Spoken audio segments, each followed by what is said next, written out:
اب آئیے بسم اللہ الرحمن الرحیم. اب یہ سورہ بقرہ شروع ہو رہی ہے.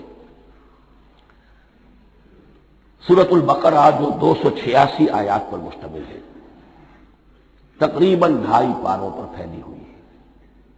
ہر شخص جانتا ہے کہ یہ قرآن حکیم کی حجم کے اعتبار سے سب سے بڑی سورت ہے، لیکن یہ معاملہ صرف حجم کا نہیں ہے. نبی اکرم صلی اللہ علیہ وسلم نے اسے سنام القرآن قرار دیا ہے. آپ نے فرمایا لِكُلِّ شَيْءٍ سَنَامٌ، ہر چیز کی ایک چوٹی ہوتی ہے، جیسے اونٹ کا کوہان ہوتا ہے. وَسَنَامُ القرآن البقرہ، سنام القرآن قرآن کی چوٹی جو ہے وہ سورۃ البقرہ ہے. یہ نوٹ کر لیجئے جو میں نے کل آپ کو جو مختلف مکی اور مدنی صورتوں کے گروپوں کے بارے میں بتایا تھا کہ یہاں سے اب پہلی منزل بھی شروع ہو رہی ہے اور پہلا گروپ بھی شروع ہو رہا ہے، اور اس کے ساتھ جو اگلی صورت آئے گی وہ اس کا جوڑا ہے، سورہ آل عمران، جس کی سب سے نمایاں علامت یہ نوٹ کیجئے، یہ بھی الف لام میم سے شروع ہوئی، اگلی بھی الف لام میم سے شروع ہوگی. اس کے بعد 2 صورتیں مدنی اور ہیں، لیکن ان دونوں میں نہ حروف مقطعات ہے نہ کوئی اور تمہیدی کلام ہے. براہ راست خطاب سورہ نساء میں یا ایھا الناس اور سورہ مائدہ میں یا ایھا الذین آمنوا، کوئی تمہیدی بات نہیں، کوئی حروف مقطعات نہیں، براہ راست خطاب. وہ ایک جوڑا ہے سورہ نساء اور سورہ مائدہ، اور یہ ایک جوڑا ہے سورہ بقرہ اور سورہ آل عمران. سورہ بقرہ اور سورہ آل عمران کو نبی اکرم صلی اللہ علیہ وسلم نے الزہراوین بھی قرار دیا ہے. زہرا کہتے ہیں بڑی روشن چیز کو. یہ حضرت فاطمہ رضی اللہ تعالی عنہا کے نام کے ساتھ آتا ہے، فاطمۃ الزہراء. تو زہرا بہت روشن دمکتی ہوئی شے. الزہراوین یہ 2 نہایت دمکتی ہوئی صورتیں ہیں جو قیامت کے دن 2 بدلیوں کی شکل میں ظاہر ہوں گی، حضور نے فرمایا، اور جو لوگ ان صورتوں سے محبت کرتے تھے ان پر سایہ کریں گے. اللہم ربنا اجعلنا منہم، ہمیں اللہ تعالیٰ ان میں شامل فرما دے. اس سورہ مبارکہ کو 2 حصوں میں تقسیم سمجھیے. ویسے تو یہ کہ رکوع آئیں گے، پارے بھی بدلیں گے اس میں، لیکن حصے 2 ہیں. پہلے حصے میں اصل روئے سخن سابقہ امت مسلمہ سے ہے، یہود سے، بنی اسرائیل سے. دوسرے حصے میں اصل خطاب موجودہ امت مسلمہ سے ہے، امت محمد سے صلی اللہ علیہ وسلم.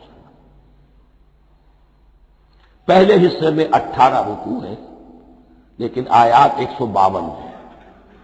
دوسرے حصے میں 22 رکوع ہیں لیکن آیات 134 ہیں. گویا کہ اس سے آپ کو توازن نظر آئے گا کہ اگرچہ ادھر رکوعوں کی تعداد کم ہے 18، لیکن آیات کی تعداد زیادہ ہے 152.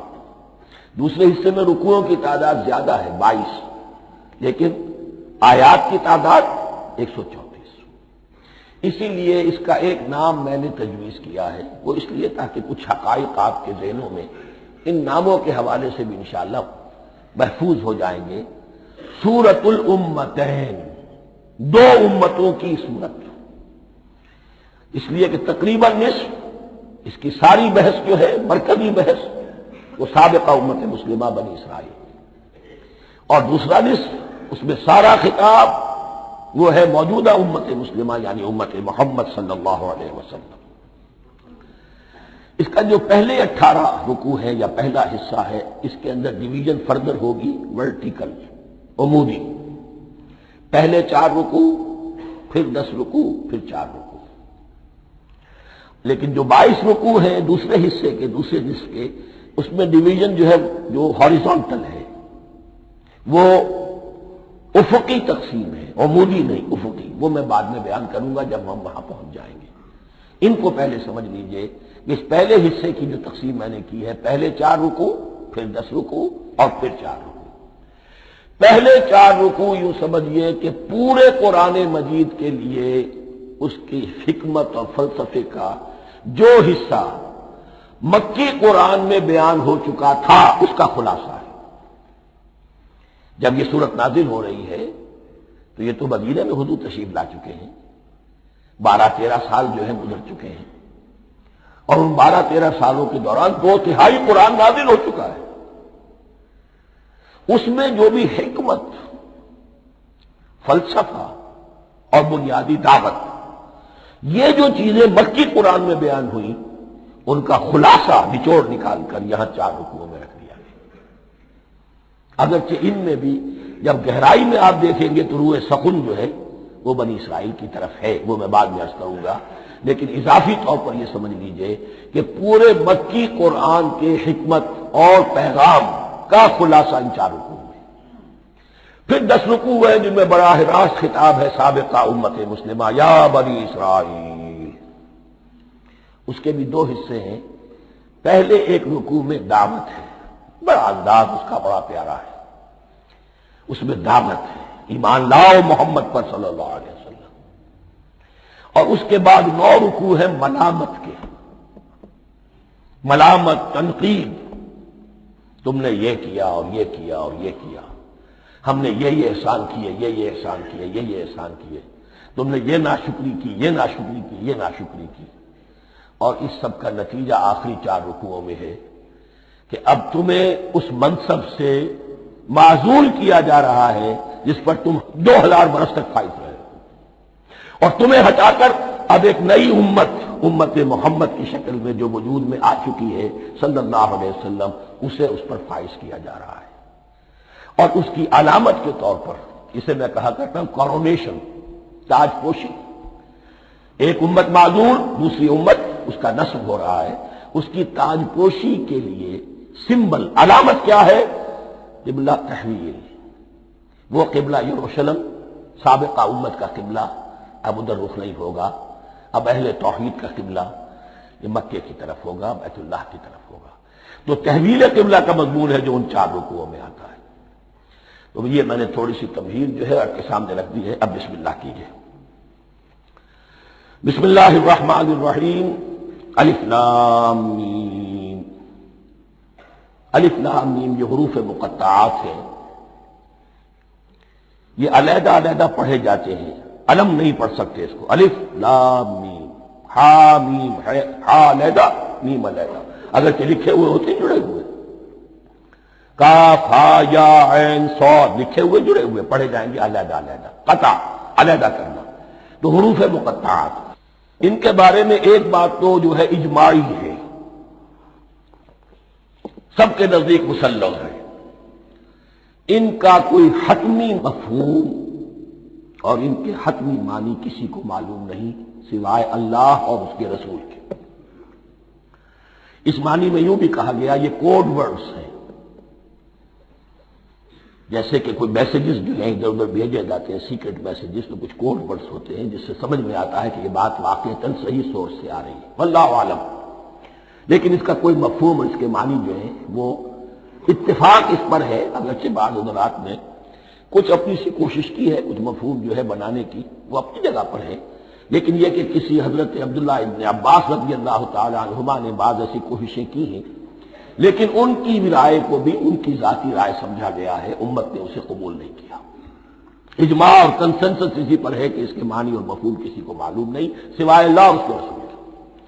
البتہ بعض چیزیں ایسی ہیں کہ وہ اگر نوٹ کر لی جائیں تو شاید آئندہ ہے اس میں کچھ راز کھلنے کے امکانات پیدا ہو جائیں۔ دیکھیے عربی زبان کے جو الفابیٹس ہیں ان کی تعداد 29 ہے یا 28 ہے، میں بتا چکا ہوں۔ الف اور حمزہ کو ایک سمجھے تو 28 ورنہ 29۔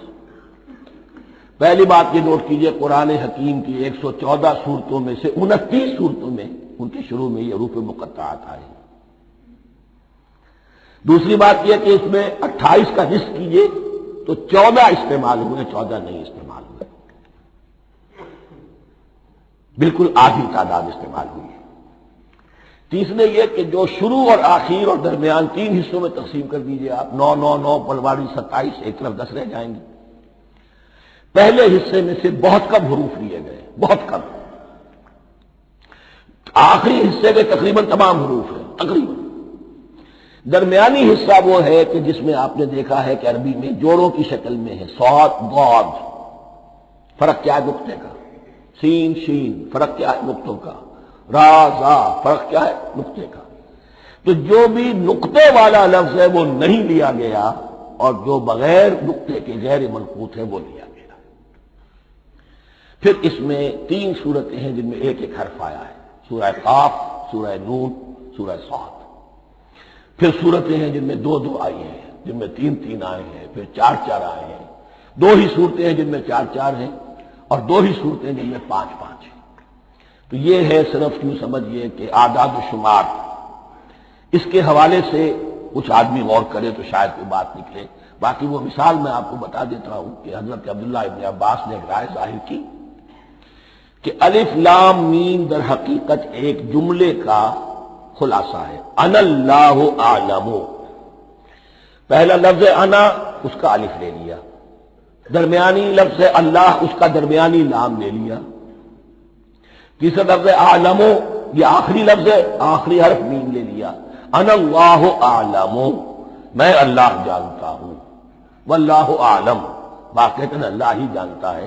یہ حضرت عبداللہ ابن عباس کی رائے ہے، لیکن اگرچہ انہیں حبر الامت مانا گیا ہے، لیکن یہ کہ ان کی اس رائے کو بھی اکثر و بیشتر مفسرین نے قبول نہیں کیا۔ اب جو پہلے 2 رکوع ہیں اس سورہ بقرہ کے، ان کے بارے میں تعویل عام اور تعویل خاص کا ایک بڑا بنیادی فرق ہے جو نوٹ کر لینا چاہیے۔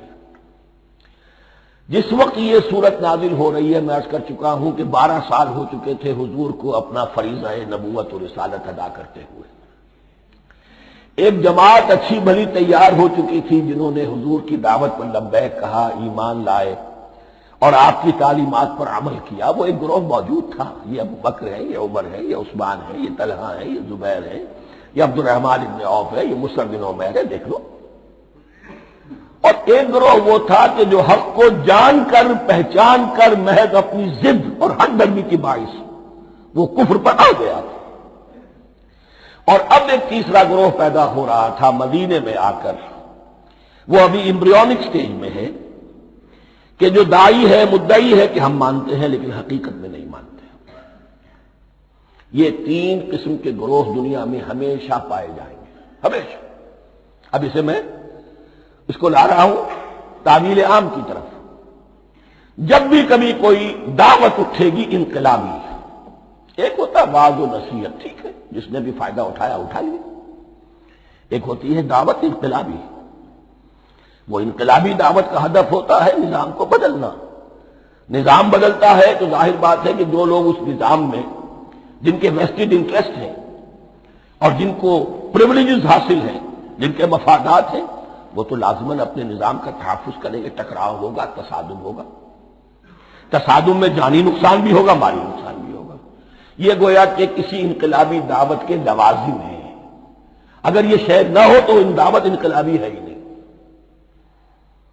اس اعتبار سے ہر انقلابی دعوت کے جواب میں 3 طبقے پیدا ہو جاتے ہیں۔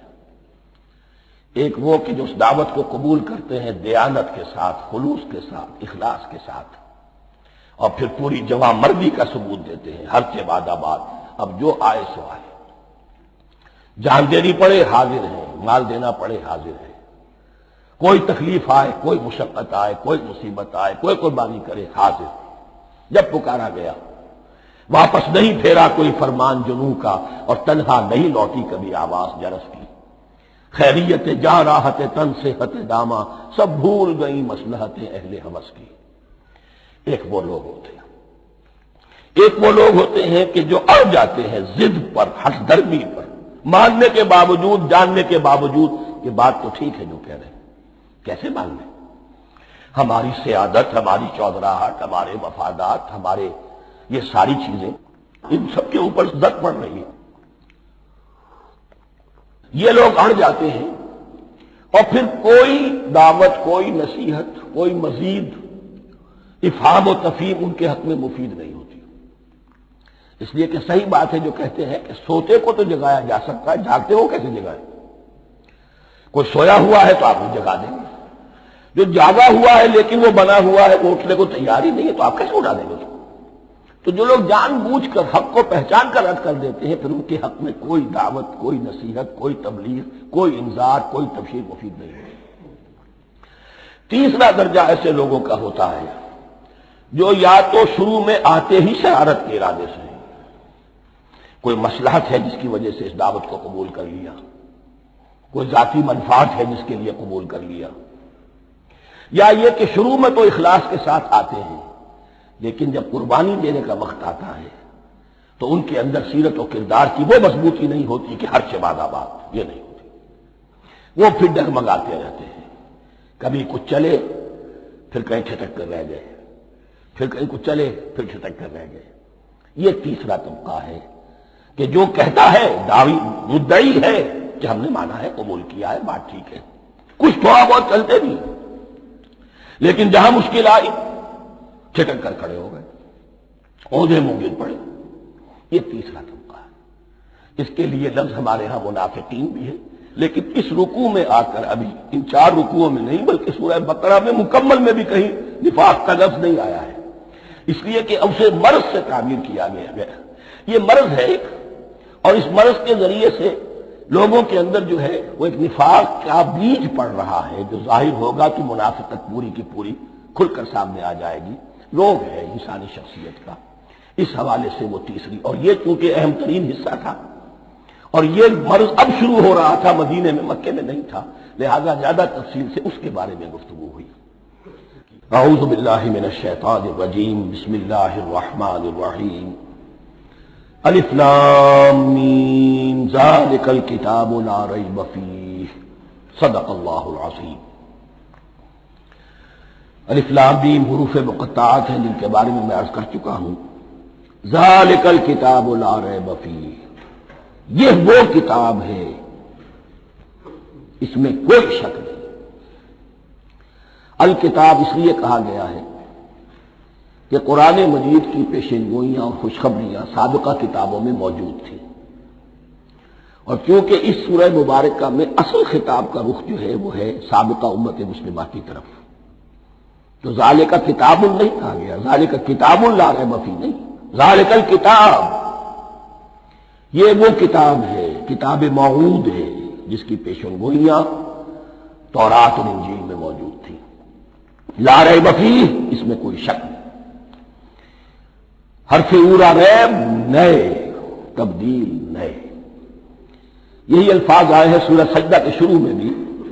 الف لام میم تنزیل الکتاب لا ریب فیہ رب العالمین، لا ریب فیہ من رب العالمین، فیہ ھدی للمتقین۔ فیہ دونوں طرف مل سکتا ہے، لا ریب فیہ اسے معانقہ کہتے ہیں۔ لا ریب فیہ پڑھیں گے تو ھدی سے شروع کر دیں گے، لا ریب پر ختم کر دیں گے تو فیہ ھدی للمتقین، یہ دونوں معنی درست ہوں گے۔ آپ کو مل جائے گا جو قرآن شریف لے کر بیٹھے ہوئے ہیں کہ حاشیے میں معانقہ نمبر 1 لکھا ہوا ہے، معانقہ عند المتاخرین۔ ھدی للمتقین یہ ہدایت ہے، رہنمائی ہے اہل تقویٰ جو بچنا چاہیں۔ تقویٰ کا اصل مفہوم سمجھ لیجئے، بقا یقین، کسی کو بچانا، تقویٰ خود بچنا۔ جن لوگوں کے اندر فطرت سلیمہ ہوتی ہے ان میں اخلاقی حس موجود ہوتی ہے، وہ بری چیز سے بچنا چاہتے ہیں، بھلی کو حاصل کرنا چاہتے ہیں۔ وہ لوگ ہیں کہ جو گویا کہ اس قرآن کا اصل مخاطب ہے، وہی اس سے استفادہ کر سکیں گے۔ الذین یؤمنون بالغیب، اب ان کے کچھ اوصاف، یہ اصل میں بہت زیادہ واضح ہوتا ہے تعویل خاص کے اعتبار سے کہ دیکھ لو درخت کو اپنے پھل سے پہچانتے ہیں، اس قرآن کے پھل موجود ہیں نا، یہ ابو بکر اور عمر اور عثمان اور علی کون ہیں؟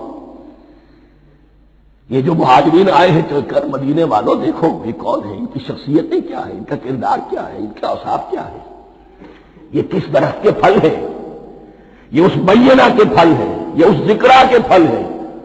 بینہ رسول من اللہ یتلو صحفا مطہرۃ فیہا کتب قیمہ، یہ اس شجرہ مبارکہ کے پھل ہیں، دیکھ لو ان کے کیا شب و روز ہے۔ الذین یؤمنون بالغیب، جو غیب پر ایمان رکھتے ہیں۔ تعویل عام کے اعتبار سے اس کا بہت اہم مفہوم ہوگا، جو یہ طے کر لے کہ سوائے مادے کی دنیا کے مجھے اس سے آگے جانا ہی نہیں، unless I can verify۔ آپ کو معلوم ہے کہ میٹیریل جو حقائق ہے وہ تو آپ ویریفائی کر سکتے ہیں، آنکھ سے دیکھ سکتے ہیں، کان سے سن سکتے ہیں، ویریفائڈ ہے۔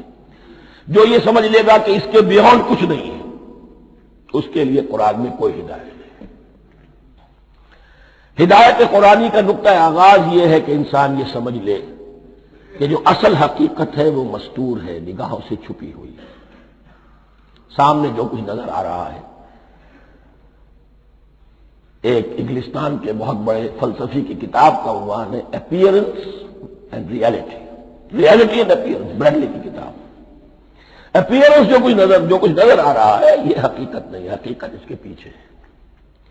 اور کنفیوشس کا ایک جملہ ہے جو بہت بڑا حکیم اور فلسفی تھا چین کا، بہت بڑا حکیم اور فلسفی، اور ہو سکتا ہے کہ نبی ہو، واللہ عالم، ہم کہہ نہیں سکتے۔ اس کی تعلیم بڑی اخلاقی تعلیم ہے، اور اس کا جملہ سنیے، یہ یؤمنون بالغیب کی اس سے زیادہ صحیح تصریح ممکن نہیں۔ There are certain things, there's nothing more real than what cannot be seen. And there's nothing more certain than what cannot be heard. وہ حقائق جو آنکھوں سے نہیں دیکھے جا سکتے اور کانوں سے نہیں سنے جا سکتے، ان سے زیادہ یقینی اور واقعی حقائق اور کوئی نہیں۔ There's nothing more real than what cannot be seen. And there's nothing more certain than what cannot be heard. الذین یؤمنون بالغیب ویقیمون الصلاۃ، نماز قائم کرتے ہیں، ومما رزقناہم ينفقون، اور جو کچھ ہم نے انہیں دیا ہے اس میں سے خرچ کرتے ہیں، خیر میں، بھلائی میں، نیکی میں، ابناء نو کی حاجات کو رفع کرنے میں، لوگوں کی تکلیفیں دور کرنے میں، خود اللہ کے لیے، اللہ کی رضا جوئی کے لیے، اللہ کو قرض حسنہ دیتے ہوئے۔ والذین یؤمنون بما انزل الیک وما انزل من قبلک، اور وہ کہ جو ایمان رکھتے ہیں اس پر بھی جو آپ پر نازل کیا گیا ہے محمد صلی اللہ علیہ وسلم، اور اس پر بھی کہ جو آپ سے پہلے نازل کیا گیا۔ یہ بہت اہم الفاظ ہیں، اس لیے کہ عام طور پر آج کل ہمارے ہاں یہ خیال پھیلا ہوا ہے کہ یہ تورات اور انجیل کے پڑھنے کا کوئی فائدہ نہیں، کوئی ضرورت نہیں، کوئی ضرورت نہیں کی حد تک تو شاید بات صحیح ہو، لیکن کوئی فائدہ نہیں، یہ بالکل غلط ہے۔ یہ ابتدا ہے قرآن کی، اور کس قدر اہتمام کے ساتھ کہا جا رہا ہے، ایمان صرف قرآن پر نہیں، اس پر بھی کہ جو اس سے پہلے نازل کیا گیا۔ اور سورہ نساء کی آیت، اور سورہ نساء نازل ہوئی ہے کہیں جا کر سن 6 ہجری میں، یا ایھا الذین آمنوا آمنوا باللہ ورسولہ والکتاب الذی نزل علی رسولہ والکتاب الذی انزل من قبل۔ تو اس سے ایمان جو ہے تورات پر اور انجیل پر اور زبور پر اور صحف ابراہیم پر، اجمالی ایمان کی جو اہمیت ہے اس کو اچھی طرح سمجھ لیجیے۔ البتہ یہ ہے کہ چونکہ ہم سمجھتے ہیں اور جانتے ہیں کہ ان کتابوں میں تحریف ہو گئی ہے، لہذا ان کتابوں کی کوئی شے قرآن پر حجت نہیں ہوگی، جو چیز قرآن سے ٹکرائے گی ہم اس کو رد کر دیں گے، ان کتابوں کی کسی شے کو دلیل کے طور پر نہیں لائیں گے۔ لیکن جہاں قرآن مجید کی کسی بات کی نفی نہ ہو رہی ہو تو بہت سے حقائق ہمیں ان کتابوں ہی سے ملتے ہیں۔ انبیاء کے مابین جو زمانی ترتیب ہے، کرونالوجیکل آرڈر جو ہے، وہ تو ہمیں تورات سے ملتا ہے، قرآن میں تو نہیں۔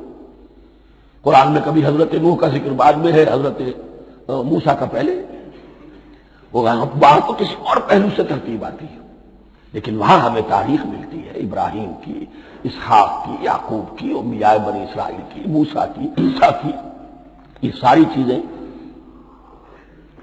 تو اس کی اہمیت جو ہے اس کو سمجھ لیجئے۔ والذین یؤمنون بما انزل الیک وما انزل من قبلک وبالآخرۃ هم یوقنون، آخرت پر وہ یقین رکھتے ہیں۔ نوٹ کرنے والی بات کیا ہے کہ باقی سب چیزوں کے لیے لفظ ایمان آیا، آخرت کے لیے ایقان کیوں؟ واقعہ یہ ہے کہ انسان کے عمل کے اعتبار سے سب سے زیادہ مؤثر شے ایمان بالآخرہ ہے۔ ایمان بالآخرہ ہے تو عمل سیدھا رہے گا کہ ہاں مجھے جواب دہی کرنی ہے، جانا ہے، اٹھنا ہے، اللہ کے حضور حاضری ہے۔ اگر یہ یقین ہے تو عمل صحیح ہوگا۔ اس میں کمی ہو گئی تو توحید جو ہے وہ بھی بس ایک عقیدہ، ایک ڈوگما بن کے رہ جائے گی۔ ایمان بالرسالت بھی بدعات کو جنم دے گا، عید میلاد نبی منا لیجئے، اور کچھ عشقیہ اشعار کہہ دیجئے، نعتیہ اشعار کہہ دیجئے، اللہ اللہ خیر صلی اللہ، یہ ایمان بالرسالت کے مظہر ہوں گے۔ عمل انسان کا درست ہوتا ہے آخرت کے یقین کے ساتھ۔ وبالآخرۃ ہم یوقنون، آخرت پر انہی کا یقین ہے، انہی کا یقین ہے۔ یہ حصر بھی ہے اس اعتبار سے کہ یہودی میں مدعی تھے کہ ہم آخرت پر یقین رکھتے ہیں، یہاں کنٹراسٹ دکھایا جا رہا ہے، آخرت پر یقین رکھنے والے یہ لوگ ہیں، اور تعویل خاص کے اعتبار سے وہ لوگ موجود ہیں تمہاری نگاہوں کے سامنے۔ 13 برس کی محنت کی کمائی محمد رسول اللہ صلی اللہ علیہ وسلم کی اس کتاب کی، یتلو علیہم آیاتہ ویزکیہم ویعلمہم الکتاب والحکمہ، اس کا جو نتیجہ ہے وہ تمہارے سامنے ہے۔ اولئک علی ھدی من ربہم، یہ وہ لوگ ہیں جو اپنے رب کی طرف سے ہدایت پر ہیں۔ وہ ابتدائی ہدایت بھی ان کے پاس تھی، اور یہ تکمیلی ہدایت بھی، قرآن پر بھی ان کا یقین پورا ہے، اور محمد کا اتباع بھی وہ کر رہے ہیں۔ وَأُولَٰئِكَ هُمُ الْمُفْلِحُونَ، اور یہی وہ لوگ ہیں جو فلاح پانے والے ہیں۔ فلاح کا لفظ بھی قرآن مجید کی بڑی اہم اصطلاح ہے، منزل مراد کو پہنچ جانا، کسی باطنی حقیقت کا عیا ہو جانا۔ اسی لیے اس پر پھر گفتگو انشاءاللہ ہوگی سورہ مومنون کے شروع میں، لیکن یہ کہ فلاح پانے والے، کامیاب ہونے والے اصل میں یہی لوگ ہیں۔ تو گویا کہ تعویل خاص میں صحابہ کرام کی طرف اشارہ ہو گیا، تعویل عام میں ہر شخص کو بتا دیا گیا اگر قرآن کی ہدایت سے مستفید ہونا ہے تو یہ اوصاف اپنے اندر پیدا کرو۔ اب دوسرا گروہ، ان الذین کفروا سواء علیہم انذرتہم ام لم تنذرہم لا یؤمنون، یقیناً جن لوگوں نے کفر کیا، اور یہاں مراد کیا ہے؟ جو کفر پر اڑ گئے۔ اس کو ہم تعویل عام میں نہیں لے سکتے، اس لیے کہ اگر تو ہم اس کو عام میں لے لیں گے تو اس کے معنی تو یہ ہوں گے جس شخص نے کسی وقت کفر کیا اب وہ ہدایت پر آ ہی نہیں سکتا۔ نہیں، یہ بات نہیں ہے۔ کوئی کفر میں ہے، وہ غالطے کی بنا پر ہے، عدم توجہی کی بنا پر ہے، حق اس پر واضح نہیں ہوا ہے اس لیے ہے، تو آپ اسے سمجھائیں گے، انذار و تبشیر سے اسے فائدہ ہو جائے گا، وعظ و نصیحت سے اسے فائدہ ہو جائے گا۔ ایک وہ ہے کہ جو حق کو سمجھ کر، پہچان کر اور پھر اڑ گئے، ضد کی وجہ سے، ہر دھرمی کی وجہ سے، تعصب کی وجہ سے، تکبر کی وجہ سے، حسد کی وجہ سے۔ ان الذین کفروا، ایسے لوگوں کا معاملہ کیا ہے؟ سواء علیہم انذرتہم ام لم تنذرہم لا یؤمنون، برابر ہے ان کے لیے، خواہ آپ انہیں سمجھائیں خواہ نہ سمجھائیں، ڈرائیں نہ ڈرائیں، انذار فرمائیں نہ کریں، لا یؤمنون، وہ ایمان لانے والے نہیں۔ وہی بات جو میں نے کہی تھی کہ سوتے کو جگایا جا سکتا ہے، جاگتے کو کیسے جگائیں؟ ختم اللہ علی قلوبہم وعلی سمعہم وعلی ابصارہم غشاوہ، ان کے دلوں پر اللہ نے مہر کر دی ہے۔ کیوں کر دی ہے؟ یہ ابتداء مہر نہیں ہوئی، جب حق کو پہچان کر انہوں نے رد کر دیا، اس کی پاداش میں، اس کی سزا کے طور پر۔ ختم اللہ علی قلوبہم، اللہ نے ان کے دلوں پر مہر کر دی ہے، وعلی سمعہم، اور ان کی سماعت پر بھی، وعلی ابصارہم غشاوہ، اور ان کی آنکھوں کے سامنے پردہ پڑ چکا ہے۔ یہ مضمون سورہ یاسین کے شروع میں پھر آئے گا بہت شر و بست کے ساتھ۔ وَلَهُمْ عَذَابٌ عَظِيمٌ، اور ان کے لیے تو اب بہت بڑا عذاب ہے۔ یہ دوسرا گروہ ہو گیا، ایک رکوع میں دو کو سمیٹ لیا گیا، کل ابھی 7 آیتیں ہوئی ہیں۔ ایک وہ گروہ جس نے قرآن مجید کی دعوت سے صحیح استفادہ کیا، ان میں طلب ہدایت کا مادہ موجود تھا، ان کی فطرتیں سلیم تھیں، ان کے سامنے دعوت آئی، قبول کی، اور قرآن کے بتائے ہوئے راستے پر چلے۔ وہ گلے سرسبد ہیں، وہ شجرہ قرآنی کے نہایت مبارک اور مقدس، وہ اس کے پھل ہیں۔ ایک گروہ وہ ہے جس نے حق کو پہچانا لیکن اس کو رد کر دیا اپنے تعصب یا ہردردی کی وجہ سے۔ ان کا ذکر آ گیا بہت اختصار کے ساتھ، اس لیے کہ ان کا ذکر آپ کو بہت تفصیل سے مکی صورتوں میں ملے گا۔ اب آیا تیسرا گروہ، وَمِنَ النَّاسِ، اور لوگوں میں کچھ ایسے بھی ہیں، مَن يَقُولُ آمَنَّا بِاللَّهِ وَبِالْيَوْمِ الْآخِرِ وَمَا هُم بِمُؤْمِنِينَ، جو کہتے تو یہ ہے کہ ہم ایمان رکھتے ہیں اللہ پر بھی اور یوم آخر پر بھی، مگر وہ حقیقت میں مومن نہیں ہے۔ یہاں ایک بات سمجھ لیجئے، اکثر اور بیشتر مفسرین نے اس تیسری کیٹیگری کے بارے میں یہی رائے قائم کی ہے کہ یہ منافقین مذکور ہیں یہاں، اگرچہ لفظ منافق یا لفظ نفاق نہیں آیا یہاں، لیکن مولانا نیسر اصلاحی صاحب نے ایک رائے ظاہر کی ہے جو بڑی قیمتی ہے، وہ یہ کہ یہاں ایک کردار کا نقشہ کھینچ دیا گیا ہے، غور کرنے والے غور کر لیں، دیکھ لیں، جس پر بھی وہ چسپاں ہو جائے۔ اور بالفعل جب یہ آیات نازل ہو رہی تھی تو دو طبقات پر یہ کردار نگاری جو ہے، یہ جو شخصیت کا ہیولہ کھینچا جا رہا ہے، وہ دو کے اوپر راست آ رہا تھا۔ ایک علماء یہود، وہ بھی کہتے تھے کہ ٹھیک ہے، محمد جو کہہ رہے ہیں ہم بھی اللہ کو مانتے ہیں، آخرت کو بھی مانتے ہیں، اسی لیے یہاں رسالت کا ذکر نہیں ہے۔ بھئی ہم محمد ہی کو نہیں مانتے نا صلی اللہ علیہ وسلم، باقی اگر 1.25 نبی آئے ہیں تو باقی 1.25 کو تو ہم مانتے ہیں، ایک محمد کو نہیں مانا، ایک عیسیٰ کو نہیں مانا، بس۔ تو ہمیں بھی مانا جانا چاہیے کہ ہم بھی مسلمان ہیں۔ ایک یہ ان کی رائے ہے، اور واقعہ یہ ہے کہ یہاں اس طریقے کا تذکرہ ہو رہا ہے کہ جس سے ان کا کردار بھی جھلک رہا ہے، روح سخن ان کی طرف جا رہا ہے۔ مجھے یاد ہے اپنی 10ویں جماعت کے زمانے میں دہلی میں نے دیکھا تھا کہ ناٹ سرکس، وہاں کا ایک بڑی مارکیٹ ہوتی تھی، تو جوتے کی دکان پہ بہت بڑا جوتا لٹکایا ہوا تھا، بہت بڑا، اور لکھا تھا free to whom it fits, جس کے پاؤں میں یہ ٹھیک ٹھیک آ جائے وہ لے جائے اس کو۔ تو یہ free to whom it fits ہے، ایک کردار ہے۔ اب یہ کردار جس کے اوپر بھی فٹ بیٹھ جائے، ان میں یقیناً زیادہ تو غلبہ یہی ہے جو مفسرین کی رائے ہے، منافقین کا معاملہ جو ہو رہا ہے، لیکن یہ کردار بعین نہیں فٹ بیٹھ رہا ہے یہود کے علماء پر۔ اور یہ بھی نوٹ کر لیجئے کہ جو مدینہ منورہ میں نفاق کا جو پودا پروان چڑھا ہے، بلکہ پودا نہیں کہنا چاہیے، جھاڑ جھکاڑ جو پروان چڑھا ہے، وہ یہودیوں کے زیر اثر، جیسے جنگل کے اندر بڑے بڑے درخت بھی ہوتے ہیں اور اندر جو ہے نیچے جھاڑیاں بھی ہوتی ہیں، تو یہ نفاق کا جھاڑ جھکاڑ جو ہے وہ یہودی علماء کا جو پودا تھا اور بہت بڑا تھا، اس میں کوئی شک نہیں، اس کے سائے میں پروان چڑھا ہے۔ ان دونوں میں معنوی ربط بھی ہے۔ وَمِنَ النَّاسِ مَن يَقُولُ آمَنَّا بِاللَّهِ وَبِالْيَوْمِ الْآخِرِ وَمَا هُم بِمُؤْمِنِينَ، اور لوگوں میں سے کچھ ایسے بھی ہیں جو کہتے تو یہ ہے کہ ہم ایمان رکھتے ہیں اللہ پر اور یوم آخر پر، لیکن وہ مومن نہیں ہیں۔ يُخَادِعُونَ اللَّهَ وَالَّذِينَ آمَنُوا وَمَا يَخْدَعُونَ إِلَّا أَنفُسَهُمْ، وہ دھوکہ دینے کی کوشش کر رہے ہیں اللہ کو اور اہل ایمان کو۔ لیکن یخادعون جو ہے یہ باب مفعلہ ہے، باب مفعلہ میں کشمکش ہوتی ہے، کشاکش ہوتی ہے، لہذا ترجمہ میں نے کیا کوشش کر رہے ہیں۔ وما یخدعون الا انفسهم، یہ ثلاثی مجرد میں آ گیا، اور نہیں دھوکہ دے رہے مگر صرف اپنے آپ کو۔ یہ یقینی ہے اپنے آپ کو تو دھوکہ دے رہے ہو، لیکن یہ کہ اللہ اس کے رسول کو اور اللہ اور اہل ایمان کو دھوکہ نہیں دے سکتے۔ سورہ نساء کی آیت نمبر 142 میں یہ کھل کر منافقین کے بارے میں یہی الفاظ آئے ہیں، ان المنافقین یخادعون اللہ وہو خادعہم، یقیناً منافقین جو ہے وہ اللہ کو دھوکہ دینے کی کوشش کر رہے ہیں اور اللہ انہیں دھوکہ دے رہا ہے۔ فی قلوبہم مرض، ایک لفظ اور رہ گیا، وما یشعرون، انہیں اس کا شعور نہیں ہے۔ یہ بہت اچھی طرح نوٹ کر لیجیے، منافقین کی بھی اکثریت وہ تھی جنہیں اپنے نفاق کا شعور نہیں تھا،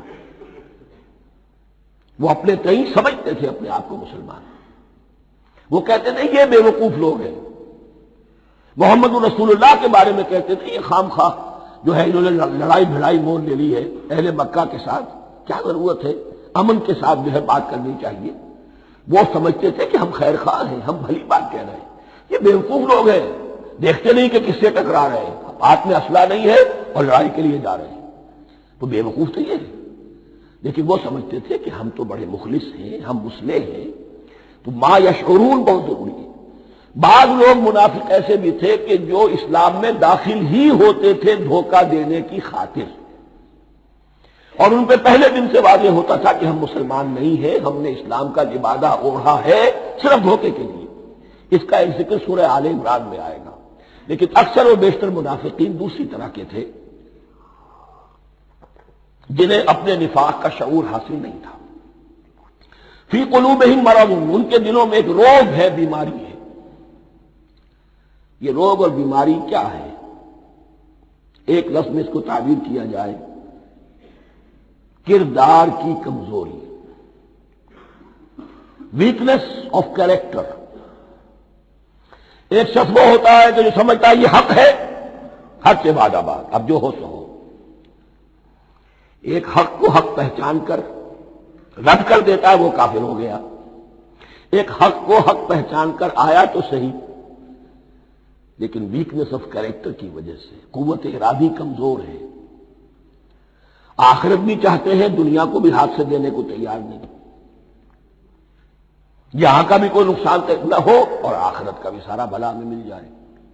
یہ وہ لوگ ہیں در حقیقت کہ اس کو کہا روگ. فی قلوبہم مرض فزادہم اللہ مرضا، تو اللہ نے ان کے مرض میں اضافہ کر دیا. یہ اللہ کی سنت ہے. آپ حق پر چلنا چاہیں، حق کا راستہ آپ کے لیے آسان کر دے گا. آپ برائی کی طرف جانا چاہیں، بڑی سے بڑی برائی آپ کے لیے ہلکی ہوتی چلی جائے گی، کوئی خاص بات ہی نہیں، چلو یہ بھی کر گزرو، جب یہ کر لیا تو یہ بھی کر گزرو. اور اگر آپ بین بین لٹکنا چاہیں تو اللہ اسی پہ چھوڑ دیتا ہے. ٹھیک ہے، آپ سمجھتے ہیں ہم کامیاب ہو رہے ہیں، ہم نے مسلمانوں کو بھی دھوکہ دے لیا، وہ ہمیں مسلمان سمجھتے ہیں، اور یہودیوں کو بھی دھوکہ دے لیا، وہ سمجھتے ہیں کہ ہم ان کے ساتھی ہیں، تو سمجھا کامیاب ہو رہے ہیں. حقیقت میں کامیابی نہیں. فی قلوبہم مرض فزادہم اللہ مرضا ولہم عذاب علیم بما کانوا یکذبون، اور ان کے لیے تو دردناک عذاب ہے. عذاب عظیم کا لفظ آیا تھا اوپر کفار کے لیے، وَلَهُمْ عَذَابٌ عَظِيمٌ 7ویں آیت ختم ہوئی، اور عذاب علیم کا لفظ آیا یہاں، ان کے لیے دردناک المناک عذاب ہے. بما کانوا یکذبون، بسبب اس جھوٹ کے جو وہ بول رہے تھے. وَإِذَا قِيلَ لَهُمْ لَا تُفْسِدُوا فِي الْأَرْضِ، اور جب ان سے کہا جاتا تھا مت فساد کرو زمین میں. مراد کیا ہے اس سے؟ کہ جب محمد کو مان لیا کہ اللہ کے رسول ہیں، اب ٹھیک ٹھیک پیروی کرو، ان کے پیچھے چلو، ان کا حکم ہے تو جنگ کے لیے نکلو، ان کی طرف سے تقاضا آتا ہے مال پیش کرو، اور اگر تم اس سے کتراتے ہو تو فساد مچا رہے ہیں، جماعتی زندگی کے اندر فتنہ و فساد پیدا کر رہے ہیں.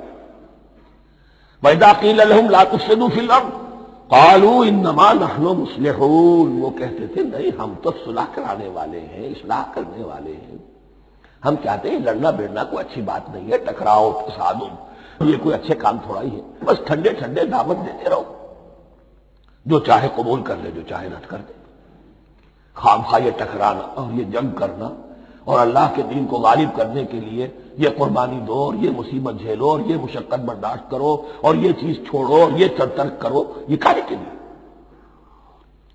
وَإِذَا قِيلَ لَهُمْ لَا تُفْسِدُوا فِي الْأَرْضِ قَالُوا إِنَّمَا نَحْنُ مُصْلِحُونَ أَلَا إِنَّهُمْ هُمُ الْمُفْسِدُونَ وَلَٰكِن لَا يَشْعُرُونَ. آگاہ ہو جاؤ کہ وہی ہے مفسد، فساد پھیلانے والے. اس لیے کہ محمد رسول اللہ کی دعوت ہے زمین میں اصلاح کے لیے. اس اصلاح کے لیے کچھ آپریشن کرنا پڑے گا. مریض اس درجے کو پہنچ چکا ہے کہ آپریشن کے بغیر اس کی شفا نہیں ہوگی. اب اگر تم اس کے راستے میں رکاوٹ بنتے ہو تو در حقیقت تم فساد مچا رہے ہو، لیکن تمہیں اس کا شعور نہیں. الا انہم هم المفسدون ولکن لا یشعرون. پھر دیکھیے نوٹ کیجیے، شعور نہیں ہے. شعوری نفاق اور شے ہے، غیر شعوری نفاق ہے کہ جس کا یہ سارا تذکرہ ہو رہا ہے. وَإِذَا قِيلَ لَهُمْ آمِنُوا كَمَا آمَنَ النَّاسُ، اور جب ان سے کہا جاتا ہے ایمان لاؤ جیسے دوسرے لوگ ایمان لائے.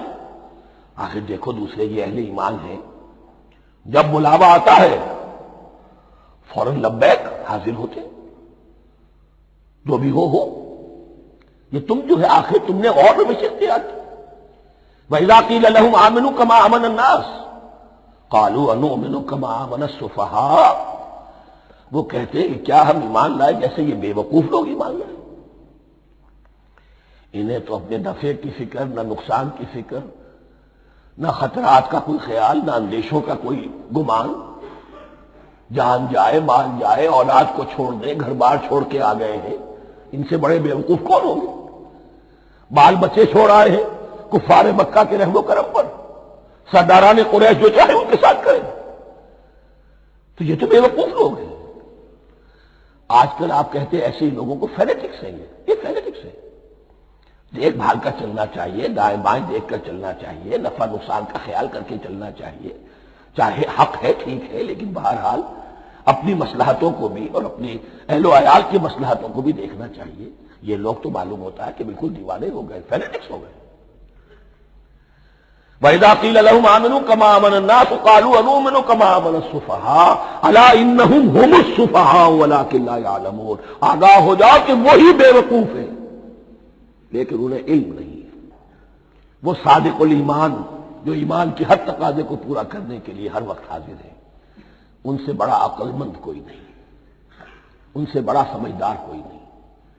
انہوں نے یہ جان لیا ہے کہ اصل زندگی آخرت کی زندگی ہے، یہ نہیں ہے، یہ تو عارضی ہے، کل نہیں آج ختم ہو جائے، آج نہیں ابھی ختم ہو جائے، کیا فرق پڑے گا؟ جانا تو ہے، اب نہیں تو کل، کل نہیں تو پرسوں، جانا تو ہے۔ تو عقل تو ان کے اندر ہے۔ الا انہم ہم السفہاء ولکن لا یعلمون واذا لقوا الذین آمنوا قالوا آمنا، اور جب یہ ملتے ہیں ان سے جو اہل ایمان ہیں تو کہتے ہیں ہم بھی ایمان رکھتے ہیں۔ اب یہ ان دونوں پر آئے گا۔ عام جو یہودی تھے وہ بھی کہتے تھے کہ ہم بھی تو آخر اللہ کو مانتے ہیں، آخرت کو مانتے ہیں، اور منافق تو تھے ہی جو رسول کو بھی مانتے تھے۔ وَإِذَا خَلَوْا إِلَىٰ شَيَاطِینِهِمْ، اور جب یہ اپنے شیطانوں کے پاس خلوت میں ہوتے ہیں، اور یہاں شیاطین سے مراد ہیں اہل کتاب یہود کے علماء، ان کے سردار، یا عبداللہ ابن ابی جو منافقین مدینہ کا سردار تھا۔ اگر وہ کبھی ملامت کرتا ہے دیکھو تم تو معلوم ہوتا ہے بالکل مسلمانوں میں شامل ہی ہو گئے پوری طرح سے، تمہیں کیا ہو گیا، تم ہر بات مان رہے ہو۔ اب انہیں یہ کچھ نہ کچھ اپنی وفاداری کا یقین دلانے کے لیے کہنا پڑتا تھا، نہیں نہیں ہم انہیں بیوقوف بنا رہے ہیں، ہم ان سے ذرا تمسخر کر رہے ہیں، ہم ہیں آپ کے ساتھ ہی، آپ فکر نہ کریں۔ اسی لیے یہ دو منہ ہونا، نفق کہتے ہیں سرنگ کو جس کے دو دروازے ہوتے ہیں، باقی زیر زمین ہے۔ نافقہ گوہ کا بل ہے کہ دو دروازے رکھتا ہے، دو اس کے منہ رکھتا ہے کہ ادھر سے اگر کتا داخل ہو جائے شکار کے لیے تو ادھر سے نکل بھاگے، ادھر سے آئے تو ادھر سے نکل بھاگے۔ تو دو منہ انسان، یہ در حقیقت جس کو پھر سورہ نساء میں کہا گیا لا الہ الا ولا الہ الا، نہ ادھر کے ہیں نہ ادھر کے، مذبذبین بین ذالک، اس کے درمیان مذبذب ہو کر رہ گئے۔ یہ شیطان کا لفظ یہاں سمجھ لیجئے کہ اس کے دو رائے ہیں کہ یہ شطنہ سے بنا ہے یا شاط سے بنا ہے، شین الف توئے یا شین طا نون۔ شطنہ کے معنی تباعدا، کو بہت دور ہو گیا، دور ہو گیا۔ شیطان سے مراد جو اللہ کی رحمت سے بہت دور ہو گیا۔ اور شاطا یشیتو کے معنی ہے احترق غضبا وحسدا، کوئی شخص غصے اور حسد کے اندر جل رہا ہو، وہ شاطا یشیتو ہے۔ اس سے فعلان کے وزن پر، رحمان کے وزن پر، غضبان کے وزن پر شیطان، یعنی وہ کہ جو حسد اور غضب کی آگ میں جل رہا ہے۔ تو یہ ایک تو شیطان وہ ہے کہ جو جنات میں سے ہے، جس کا نام عزازیل تھا پہلے، اب ہم اسے ابلیس کے نام سے جانتے ہیں، وہ ایک شیطان ہے، جنی ہے۔ پھر یہ کہ جو بھی اس کے پیروکار ہیں دنیا میں انسانوں میں سے ہو یا جنات میں سے ہو، وہ بھی شیاطین ہیں۔ اسی طرح اہل کفر، اہل زیغ کے جو بڑے بڑے سردار ہوتے ہیں ان کو بھی شیطان سے تعبیر کیا گیا۔ وَإِذَا خَلَوْا إِلَىٰ شَيَاطِینِهِمْ قَالُوا إِنَّا مَعَكُمْ، اور جب وہ خلوت میں ہوتے ہیں، علیحدگی میں ہوتے ہیں اپنے شیاطین کے پاس، سرداروں کے پاس، کہتے ہیں ہم تو آپ کے ساتھ ہیں، إِنَّمَا نَحْنُ مُسْتَهْزِئُونَ، یہ تو ہم ان مسلمانوں کو بیوقوف بنا رہے ہیں، ان سے استہزاء کر رہے ہیں، تمسخر کر رہے ہیں۔ ہم تمسخر میں کہہ دیتے ہیں کہ ہم بھی آپ کے ساتھ ہیں، آمنا۔ اللہ یستہزئ بہم ویمدہم فی طغیانہم یعمہون، حقیقت کیا ہے کہ اللہ ان کا مذاق اڑا رہا ہے اور ان کو ڈھیل دے رہا ہے کہ وہ اپنے عقل کے اندھے پن میں بڑھتے چلے جائیں۔ اللہ تعالیٰ جیسا میں نے عرض کیا رسی دراز کرتا ہے، کچھ تو غلط راستے پر جانا ہے تو جاؤ بھائی، فوراً تو نہیں پکڑتا، اگر فوراً پکڑ لے تو سیدھا ہو جائے گا، چلتے جائیں، جانا چاہتے جاؤ۔ تو ان کو بھی رسی دراز کر رہا ہے اللہ، لیکن یہ کہ اللہ یستہزئ بہم، یہ سمجھتے ہیں کہ مسلمانوں کا مذاق اڑا رہے ہیں، اصل میں مذاق ان کا اڑ رہا ہے اللہ کے نزدیک۔ وَيَمُدُّهُمْ فِي طُغْيَانِهِمْ يَعْمَهُونَ، اب یہاں ذرا نوٹ کر لیجئے یہ دو لفظ آئیں گے، عین میم اور ہا، امہ ہے کے ساتھ، ایک ہے عین میم اور یا امج، تو عین اور میم تو مشترک ہے یا آخر میں فرق ہوگا، عین میم اور ہا ہوگا، اس کے معنی عقل کا اندھا، دل کا اندھا، آنکھیں تو ہے لیکن دل کا اندھا ہے، عقل کا اندھا ہے۔ اور عین میم یا جو آنکھوں کا اندھا ہو، عمیٌ اندھے، اعمیٰ اندھا۔ تو یہاں فرمایا انا معکم انما نحن مستہزئون اللہ یستہزئ بہم ویمدہم فی طغیانہم یعمہون۔ اللہ ان کو اس جو ان کی عقل کے اندھے پن میں جو یہ بڑھتے چلے جا رہے ہیں، اللہ بھی ان کی رسی دراز کر رہا ہے تاکہ یہ جہاں تک جانا چاہتے چلے جائیں۔ اولئک الذین اشتروا الضلالۃ بالہدی، یہ وہ لوگ ہیں کہ جنہوں نے ہدایت کے عوض گمراہی خرید لی ہے۔ دیکھیے بڑا پیارا انداز ہے یہ۔ ایک شخص کے سامنے دونوں آپشنز تھے، ایک نے گمراہی کو چھوڑا، ہدایت لے لی، چاہے قیمت دینی پڑی، تکلیفیں اٹھانی پڑی، آزمائشوں میں سے گزرنا پڑا، قربانیاں دینی پڑی، ہدایت لی۔ اور ایک شخص نے ہدایت دے کر گمراہی لے لی۔ آسانی تو ہو گئی، فوری تکلیف سے تو بچ گئے، لا الہ ہؤلاء ولا الہ ہؤلاء دونوں طرف سے اپنے آپ کو بچا لیا۔ لیکن حقیقت میں سب سے زیادہ گھاٹے کا سودا یہی ہے۔ اولئک الذین اشتروا الضلالۃ بالہدی، ہدایت دے کر اور ضلالت خرید لی، فما ربحت تجارتہم، تو ان کی تجارت ان کے حق میں ہرگز مفید نہیں ہوئی۔ اب یہاں بھی دیکھیے را با اور ہے ہا، ربحا اس کے معنی نفع، صحیح نفع، جائز نفع۔ را با اور وا ربا وہ سود، وہ بھی اضافہ ہے، وہ بھی بڑھوتری ہے لیکن وہ حرام ہے۔ ایک ہے تجارت کے اندر جو نفع ہو جائے وہ ربح ہے، را با اور ہا یہ نفع ہے جو جائز نفع ہے۔ را با اور وا ربا یہ کیا ہے؟ یہ سود ہے، یہ حرام ہے۔ را اور با مشترک ہے، آگے ہا آگے اور با اس کا فرق ہے۔ فما ربحت تجارتہم وما کانوا مہتدین، ان کی تجارت ان کے حق میں ہرگز مفید نہیں ہوئی اور نہیں ہے اب یہ ہدایت پانے والے۔ مثلہم، اب یہاں دو تمثیلیں آ رہی ہیں بڑی پیاری۔ پہلی تمثیل ہے کفار کے بارے میں، دوسری تمثیل ہے یہ بین والے لوگوں کے بارے میں۔ پہلوں کے لیے کیا تمثیل ہے؟ مثلہم کمثل الذی استوقد نارا، ان کی مثال اس شخص کی سی ہے جس نے آگ روشن کی۔ ایک نقشہ کھینچا جا رہا ہے، اندھیری شب ہے جدا اپنے قافلے سے ہے تو، تیرے لیے ہے میرا شعلہ نوا قندیل۔ اندھیری شب ہے، قافلہ بھٹک رہا ہے، کچھ لوگ بڑی ہمت کرتے ہیں، اندھیرے میں بھی ادھر ادھر سے لکڑیاں جمع کرتے ہیں اور آگ روشن کر دیتے ہیں۔ لیکن عین اس وقت جب آگ روشن ہوتی ہے کچھ لوگوں کی بینائی سلب ہو جاتی ہے۔ پہلے وہ اندھیرے میں اس لیے تھے کہ روشنی نہیں تھی، اب وہ اندھیرے کے اندھیرے میں رہ گئے کہ روشنی تو خارج میں آ گئی، اپنی اندر کی روشنی گل ہو گئی، بصارت سلب ہو گئی۔ یہ مثال ہے ان کفار کی کہ حضور کی آمد سے پہلے سب بھٹک رہے تھے، کوئی حقیقت واضح نہیں تھی، قافلہ انسانیت بھٹک رہا تھا اندھیری شب میں۔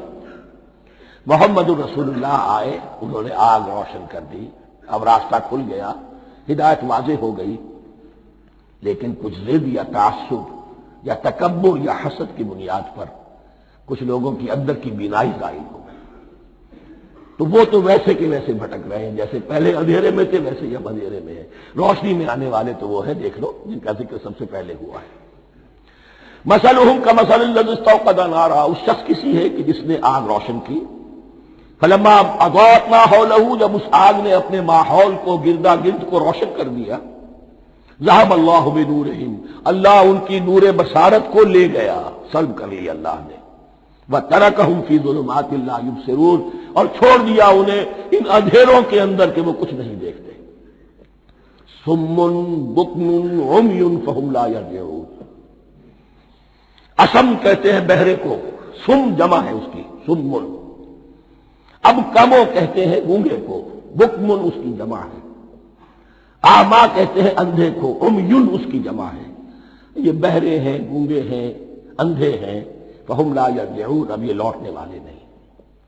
یہ کون ہے؟ ابو جہل ہے، ابو لہب ہے، ولید بن مغیرہ ہے، عقبہ ابن ابی معیط ہے۔ یہ سب کے سب ابھی زندہ ہے جب یہ آیات نازل ہو رہی ہیں۔ ابھی تو غزوہ بدر ہوگا سن 2 ہجری میں، اور اس میں یہ سب جو ہے واصل جہنم ہوں گے، ابھی تک تو ہے نا۔ یہ لوگ ہو گئے اس کی مثال، مثلهم كمثل الذي استوقد نارا فلما أضاءت ما حوله ذهب الله بنورهم وتركهم في ظلمات لا يبصرون صم بكم عمي فهم لا يرجعون۔ اب دوسری مثال، او كصيب من السماء، یا بڑی زور کی بارش برس رہی ہے آسمان سے، فيه ظلمات، اس میں اندھیرے بھی ہیں، ورعد، اور گرج ہے، وبرق، اور بجلی چمک رہی ہے، یجعلون اصابعهم فی اذانهم من الصواعق حذر الموت، کچھ لوگ ہیں کہ جو اپنی انگلیاں اپنے کانوں کے اندر ٹھونسے ہوئے ہیں کہ وہ جو کڑک ہے اس سے ان کی جانیں نہ نکل جائیں، موت نہ آ جائے۔ کڑکا ایسا ہے کہ اس کڑکے سے بچنے کے لیے اپنی انگلیاں اپنے کانوں میں ٹھونس رکھی ہیں، حذر الموت، موت کے خوف سے۔ واللہ محیط بالکافرین، اللہ ایسے کافروں کا احاطہ کیے ہوئے، بچ کر کہاں جائیں گے۔ یکاد البرق یخطف ابصارهم، قریب ہے کہ بجلی ان کی نگاہوں کو لے جائے، ان کی بینائی کو سلب کر لے۔ کلما ضاء لهم، لیکن ہوتا کیا ہے، جب ذرا روشنی ہوئی تو چل لیے، مشوا فیہ، بجلی چمکی، کچھ نظر آ گیا دائیں بائیں تو کچھ تھوڑا سا چل لیے۔ وَإِذَا أَظْلَمَ عَلَيْهِمْ، اور جب تاریکی ان پر طاری ہو گئی، قاموا، کھڑے کے کھڑے رہ گئے۔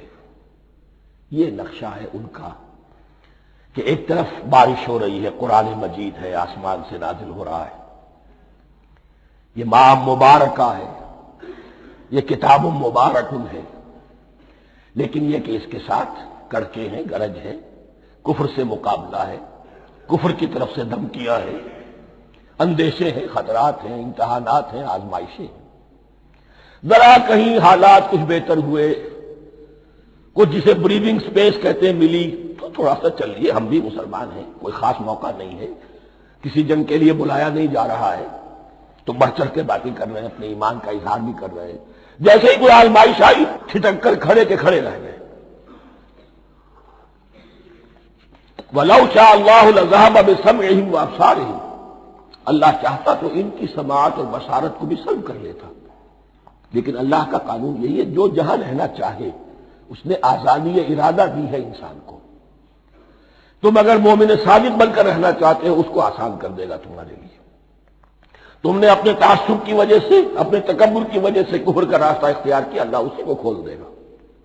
تم بیچ میں لٹکنا چاہتے ہو، لٹکتے رہو، اللہ تعالیٰ جو ہے جبرن کسی کو نہ حق پہ لائے گا، نہ جبرن کسی کو باطل پر لے کر جائے گا۔ اس لیے کہ جبر اگر ہو تو پھر امتحان کا معاملہ ختم، پھر جزا و سزا بیکار ہے، غیر منطقی ہے، غیر معقول ہے۔ ان اللہ علی کل شیء قدیر، یقیناً اللہ تعالیٰ ہر چیز پر قادر ہے۔ یہ 2 رکوع اس اعتبار سے کہ انسانی شخصیتوں کا سمجھنا، اور جیسا کہ میں نے عرض کیا، تعویل عام ذہن میں رکھیے، جب بھی کبھی کوئی دعوت حق اٹھے گی، اگر وہ واقعتاً کل کے کل حق کی دعوت ہے اور اس میں انقلابی رنگ ہے کہ باطل سے پنجہ آزمائی کرنی ہے، باطل کو نیچا دکھانا ہے، حق کا غلبہ کرنا ہے، تو یہ 3 قسم کے افراد لازماً ہمیشہ وجود میں آ جاتے ہیں۔ ان کو پہچاننا، ان کے کردار کی جو اصل جو اس کے پیچھے پس منظر ہے، اس کو جاننا بہت ضروری ہے۔ اب جو تیسرا رکوع آ رہا ہے سورہ بقرہ کا، اس میں قرآن کی دعوت کا خلاصہ ہے۔ قرآن کیا ماننے کی دعوت دیتا ہے، اس کی پکار کیا ہے۔ جیسا کہ میں عرض کر چکا ہوں، 2/3 قرآن پہلے نازل ہو چکا ہے، پس منظر میں ہے۔ ہمارے لیے اس ترتیب مصحف کے اعتبار سے وہ قرآن بعد میں آئے گا، ترتیب نزولی کے اعتبار سے وہ پس منظر میں موجود ہے، لیکن چونکہ یہاں پر مصحف کے اندر یہاں سے آغاز کیا جا رہا ہے، لہذا اس کا خلاصہ جو ہے لب لباب یہ 1 رکوع میں، اور قرآن کے فلسفے کا اور اس کے بعد نہایت ہی اہم جو موضوعات ہیں اور مسائل ہیں ان کا ذکر پھر 4تھے رکوع میں۔ ابھی ہم تیسرا رکوع پڑھ رہے ہیں۔ یا ایھا الناس اعبدوا ربکم الذی خلقکم والذین من قبلکم لعلکم تتقون، اے لوگو بندگی اختیار کرو اپنے اس رب کی، اپنے اس مالک کی جس نے تمہیں پیدا کیا، اور نہ صرف تم کو پیدا کیا، تم سے پہلے جتنے لوگ گزرے انہیں بھی پیدا کیا تاکہ تم بچ سکو۔ یہ قرآن کی دعوت کا خلاصہ ہے، اور یہ نوٹ کر لیجئے یہ تمام انبیاء اور رسل کی دعوت یہی تھی۔ اب جب پڑھیں گے سورہ اعراف پڑھیں گے، سورہ شعراء پڑھیں گے، ایک ایک کا نام لے کر ان اعبدوا اللہ واطیعون، ہر رسول کی دعوت یہ تھی اللہ کی بندگی کرو، میری اطاعت کرو۔ یا قوم اعبدوا اللہ ما لکم من الہ غیرہ، اے میری قوم کے لوگوں اللہ کی بندگی کرو، تمہارا کوئی الہ اور معبود اس کے سوا نہیں ہے۔ پھر عضو قرآن یہی عبادت رب انسان کی تخلیق کی غایت ہے، وما خلقت الجن والانس الا لیعبدون، ہم نے جنوں اور انسانوں کو پیدا ہی صرف اس لیے کیا ہے کہ ہماری بندگی کریں۔ لیکن یہاں ایک فرق بہت بڑا ہے، تمام رسولوں کی دعوت یہی ہے، محمد رسول اللہ کی بھی یہی ہے، لیکن بڑا فرق کیا ہے؟ باقی تمام رسولوں کی دعوت آپ کو ملے گی یا قوم، اے میری قوم کے لوگوں، یہاں ہے یا ایھا الناس، اے بنی آدم، اے بنی نوع انسان۔ معلوم ہوا کہ تمام رسول حضور سے پہلے صرف اپنی اپنی قوموں کی طرف آئے ہیں، پہلے اور آخری اور کامل رسول ہیں اللہ کے محمد صلی اللہ علیہ وسلم، جن کی دعوت آفاقی ہے۔ یا ایھا الناس، یا قوم نہیں، یا ایھا الناس اعبدوا ربکم الذی خلقکم والذین من قبلکم۔ اس میں دلیل بھی آ گئی کہ عام طور پر لوگ جو ہے غلط راستے پر اس دلیل سے جمے رہتے ہیں کہ ہمارے آباء و اجداد کا راستہ یہی تھا۔ تو بھائی جیسے تم مخلوق ہو ایسے وہ بھی تو مخلوق تھے، جیسے تم خطا کر سکتے ہو وہ بھی تو خطا کر سکتے تھے۔ لہذا یہ نہ دیکھو کہ آباء و اجداد کا راستہ کیا تھا، دیکھو یہ کہ حق کیا ہے، لعلکم تتقون، تاکہ تم بچ جاؤ، دنیا میں افراط و تفریط کے دھکوں سے بچ جاؤ گے، آخرت میں اللہ کے عذاب سے بچ جاؤ گے۔ ان دونوں سے اگر بچنا ہے تو اللہ کی بندگی کی روش اختیار کرو۔ اچھا کس رب کی؟ الذی جعل لکم الارض فراشا والسماء بناء، جس نے تمہارے لیے زمین کو فرش بنا دیا اور آسمان کو چھت بنا دیا۔ وانزل من السماء ماء، اور آسمان سے پانی برسایا، فاخرج به من الثمرات رزقا لکم، اور پھر اس پانی کے ذریعے سے زمین سے میووں کی شکل میں، پیداوار کی شکل میں تمہارے لیے رزق اگایا۔ فلا تجعلوا للہ اندادا وانتم تعلمون، تو ہرگز نہ اللہ کا مد مقابل کسی کو ٹھہراؤ جانتے بوجھتے۔ وانتم تعلمون کا ایک مطلب یہ بھی ہے کہ تم بھی مانتے ہو کہ اس کائنات کا خالق اللہ کے سوا کوئی نہیں۔ اہل عرب بھی مانتے تھے، جو ان کے دیوی دیوتا تھے وہ سمجھتے تھے کہ یہ اللہ کے اوتار ہیں، یا اللہ کے ہاں بہت یہ پسندیدہ ہیں، اللہ کے محبوب ہیں، اس کے اولیاء ہیں، اس کی بیٹیاں ہیں، لہذا یہ شفاعت کریں گے تو ہمارا بیڑا پار ہو جائے گا، ورنہ خالق وہ مانتے تھے اللہ ایک ہی ہے۔ جب تم یہ مانتے ہو کائنات کا خالق ایک، مدبر ایک، تو اب کسی کو اس کا مد مقابل نہ بناؤ۔ انداز ند کی جمع ہے، لا ضد لہ ولا ند لہ، اللہ کا کوئی مد مقابل نہیں۔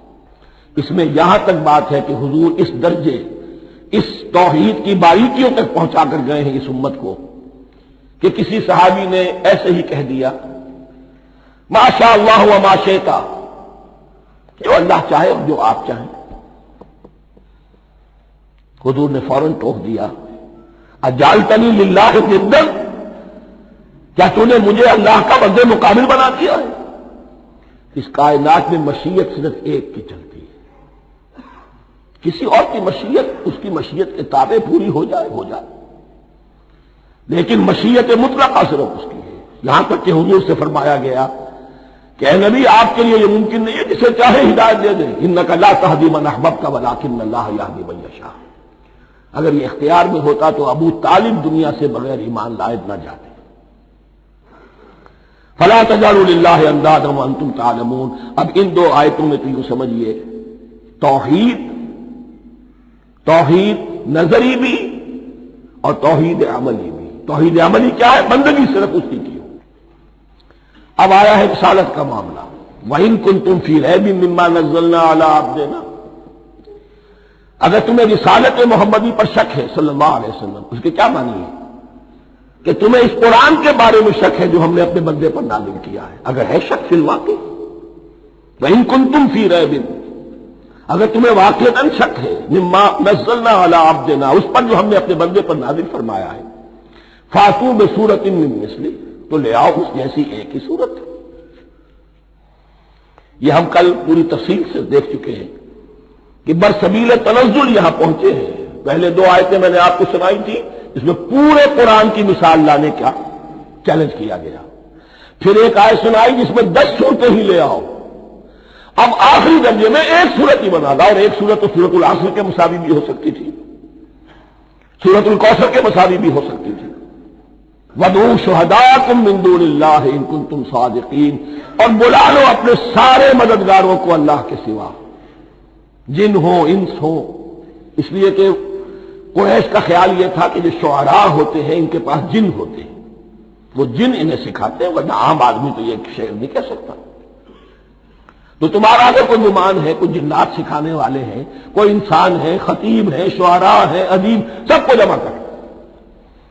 ان کنتم صادقین، اب یہ ہے بہت ہی، جس کو میں نے کل کہا تھا، آپ کو یاد ہوگا، قرآن کا انداز کیا ہوتا ہے کہ وہ اپنے اندر جھانکنے کی دعوت دیتا ہے۔ یہ گویا کہ آنکھوں میں آنکھیں ڈال کر یہ کہا جا رہا ہے کہ حقیقت میں تمہیں کوئی شک نہیں ہے، یہ تم بات بنا رہے ہو صرف۔ اگر واقعتاً شک ہے تو آؤ میدان میں، حقیقت یہ ہے کہ تمہیں شک نہیں ہے۔ اگر تم سچے ہو فاتوا بسورۃ من مثلہ، تو اس جیسی ایک ہی صورت بنا لاؤ۔ فإن لم تفعلوا، اگر انداز دیکھیے تحدی کا اور چیلنج کا، پھر اگر تم یہ نہ کر پاؤ وَلَن تَفْعَلُوا، اور ہرگز نہیں کر سکو گے، یہ چیلنج کون دے سکتا ہے؟ اللہ کے سوا کوئی نہیں دے سکتا۔ یہ انداز کسی کتاب کا نہیں ہے، ذَلِكَ الْكِتَابُ لَا رَيْبَ فِيهِ، یہ کسی کا نہیں ہے۔ فَإِن لَمْ تَفْعَلُوا وَلَن تَفْعَلُوا، پھر اگر تم نہ کر پاؤ اور تم ہرگز نہیں کر پاؤ گے، فَاتَّقُوا النَّارَ الَّتِي وَقُودُهَا النَّاسُ وَالْحِجَارَةُ، تو ڈرو اس آگ سے جس کا ایندھن بنے گے انسان اور پتھر۔ اعدت للکافرین، کافروں کے لیے تیار کر لی گئی ہے، بھڑکا دی گئی ہے۔ پتھروں کا ذکر خاص طور پر کیوں ہے؟ دو اس کے امکانات ہیں۔ آپ کو معلوم ہے کہ وہ جو پتھر کا کوئلہ ہوتا ہے اس کی آگ بڑی سخت ہوتی تھی، عام جو ہمارا یہ لکڑی کا کوئلہ ہوتا ہے اس کے مقابلے میں۔ اور دوسرے یہ بھی کہ چونکہ انہوں نے جو معبود تلاش کرتے تھے وہ پتھر کے ہوتے تھے، تمہارے ساتھ ہی تمہارے ان معبودوں کو بھی جھونکا جائے گا، وہ بھی جلیں گے، تاکہ تمہاری حسرت کے اندر اضافہ ہو۔ ان سے ہم دعائیں مانگا کرتے تھے، ان کے سامنے ماتھے ٹیکتے تھے، ان کے سامنے ڈنڈوت کرتے تھے، ان کو چڑھاوے چڑھاتے تھے۔ اب یہاں گویا کہ ایمان باللہ، توحید، ایمان بالرسالت اور ایمان بالآخرت، فاتقوا النار التي وقودها الناس والحجارة اعدت للكافرين وبشر الذين آمنوا وعملوا الصالحات، اور بشارت دے دیجئے اے نبی ان لوگوں کو کہ جو ایمان لائے اور جنہوں نے نیک عمل کیے، ان لهم جنات تجری من تحتها الانہار، کہ ان کے لیے وہ باغات ہیں کہ جن کے دامن میں ندیاں بہتی ہوں گی۔ لفظی ترجمہ ہوگا جن کے نیچے ندیاں بہتی ہوں گی۔ مراد اس سے کیا ہے؟ عام فطری باغ وہ ہوتے تھے کہ جس میں ذرا اونچائی پر جو ہے درخت لگے ہوئے ہیں اور دامن میں ندی بہ رہی ہے، تو اس سے خود بخود جو ہے وہ اریگیشن، نیچرل اریگیشن ہو رہی ہے، درختوں کے جڑوں تک پانی پہنچ رہا ہے۔ بارہ ترجمہ آپ لفظی کریں، ان کے نیچے ندیاں بہتی ہوں گی یا یہ کہ جن کے دامن میں ندیاں بہتی ہوں گی۔ کلما رزقوا منها من ثمرۃ رزقا، جب بھی کبھی انہیں دیا جائے گا کوئی پھل رزق کے طور پر کھانے کے لیے جنت میں، قالوا هذا الذي رزقنا من قبل، وہ کہیں گے یہ تو وہی شے ہے جو ہمیں پہلے بھی ملتی تھی۔ اس کا ایک مفہوم یہ ہے، یہ جو نزل ہے، ابتدائی جو ہے دعوت ہے، ابتدائی ضیافت جو ہوگی اس میں وہی چیزیں کہ جو معروف ہے، جانی پہچانی ہے۔ یہ رمان، یہ دیکھیے یہ انار آ رہا ہے خوبصورت، یہ انگور ہیں خوبصورت، یہ نخیل ہے، یہ نخل ہے، یہ رطب ہے، لیکن ذائقے کی کوئی نسبت و تناسب بھی نہیں ہوگا۔ وہ کہیں گے یہ وہی شے ہے جو ہمیں پہلے ملتی تھی، وَأُتُوا بِهِ مُتَشَابِهًا، مشابہ تو ہوگی وہ، لیکن ان کے ذائقے میں زمین و آسمان کا فرق ہوگا۔ اور ایک یہ بھی مفہوم لیا گیا کہ آخرت میں جنت میں بھی وہی میوے ملتے رہیں گے، لیکن ان کا ذائقہ بدلتا رہے گا، شکل وہ ہوگی لیکن ذائقہ وہ نہیں رہے گا کہ جس سے انسان کی بھی طبیعت بڑھ جاتی ہے ایک ہی شے کو کھاتے ہوئے۔ وَلَهُمْ فِيهَا أَزْوَاجٌ مُطَهَّرَةٌ، اور ان کے لیے ہوں گے اس میں بہت ہی پاک باز، نہایت پاک کی ہوئی بیویاں ہوں گی، ازواج مطہرۃ، وہم فیہا خالدون، اور اس میں رہیں گے ہمیشہ ہمیشہ۔ یہ تو تین جو اصول ہیں دین کے دعوت ایمان، توحید اور رسالت اور معاد، ایمان باللہ، ایمان بالرسول، ایمان بالآخرہ۔ اب ذرا کچھ ضمنی مسائل ہیں کہ جو بعض کفار کی طرف سے، بعض معتزلین کی طرف سے پیش ہوتے تھے، وہ کبھی بھی اس چیلنج کا مقابلہ تو نہ کر سکے، میدان میں تو نہ آ سکے۔ یہ بالکل ایسی بات ہے جیسے کسی مصور کی تصویر پر اعتراض کرنے والے تو بہت تھے۔ جب کہا گیا کہ ذرا یہ لیجیے قلم، اس کو ٹھیک کر دیجیے، یہ برش آپ کے ہاتھ میں دیتا ہوں، اب سب پیچھے ہٹ گئے۔ تو کوئی صورت قرآن کے مقابلے میں لانا وہ تو ان کے لیے ممکن نہیں تھی، لیکن ادھر ادھر سے اعتراضات کرنے کے لیے جو زبانیں کھلتی تھی ان میں سے ایک اعتراض نقل کیا جا رہا ہے۔ وہ یہ تھا کہ وہ کہتے تھے کہ قرآن مجید میں مکھی کی تشبیہ آئی ہے، یہ تو بڑی حقیر سی شے ہے، اعلیٰ کلام ہو اور اعلیٰ متکلم ہو وہ ایسی حقیر چیزوں کا تذکرہ نہیں کرتا۔ بیت العنکبوت مکھی کا بھی ذکر ہے قرآن میں، اتنی حقیر شے کا، یہ کوئی اعلیٰ کلام نہیں۔ اس کا جواب دیا جا رہا ہے کہ اصل میں کہیں تشبیہ بیان کرنی ہے، تمثیل بیان کرنی ہے، تو دیکھنا یہ کہ جس شے کے لیے تشبیہ دی جا رہی ہے اس کی مناسبت والی شے ہو۔ شے کوئی بہت حقیر ہے تو کسی عظمت والی شے سے آخر کیسے تشبیہ دی جائے گی؟ وہ تو کسی حقیر شے سے ہی تشبیہ دی جائے گی تو جو اصل مقصد ہے تشبیہ کا وہ پورا ہوگا۔ ان اللہ لا یستحیی ان یضرب مثلا ما بعوضۃ فما فوقہا، اللہ تعالیٰ کو تو اس میں کوئی جھجک نہیں ہے، کوئی شرم نہیں ہے کہ وہ مچھر کی مثال بیان کرے، تو اس سے اوپر، اب یا فوقہا میں دونوں معنی ہو جائیں گے، یعنی کمتر اور حقیر ہونے میں اس سے بھی بڑھ کر، یا یہ کہ اس سے اوپر کی کوئی شے اس کی مثال دینے میں اللہ کو کوئی جھجک نہیں، اس لیے کہ مکھی بھی بہرحال مچھر سے تو ذرا بڑی شے ہے۔ اس معنی میں بھی ہو سکتا ہے فوقہا، اور فوقہا اس معنی میں بھی کہ اس سے بھی حقیر ہونے میں اس سے بھی بڑھ کر۔ فَأَمَّا الَّذِينَ آمَنُوا فَيَعْلَمُونَ أَنَّهُ الْحَقُّ مِنْ رَبِّهِمْ، تو جو لوگ صاحب ایمان ہیں وہ جان لیتے ہیں کہ یہ حق ہے ہمارے رب کی طرف سے۔ وَأَمَّا الَّذِينَ كَفَرُوا، اور جنہوں نے کفر کیا ہے، فَيَقُولُونَ مَاذَا أَرَادَ اللَّهُ بِهَذَا مَثَلًا، یہ کیا مثال اللہ نے دی، کیا ارادہ ہوا اللہ کا اس مثال کے ذریعے سے، ناک منہ چڑھا رہے ہیں، اعتراض کر رہے ہیں۔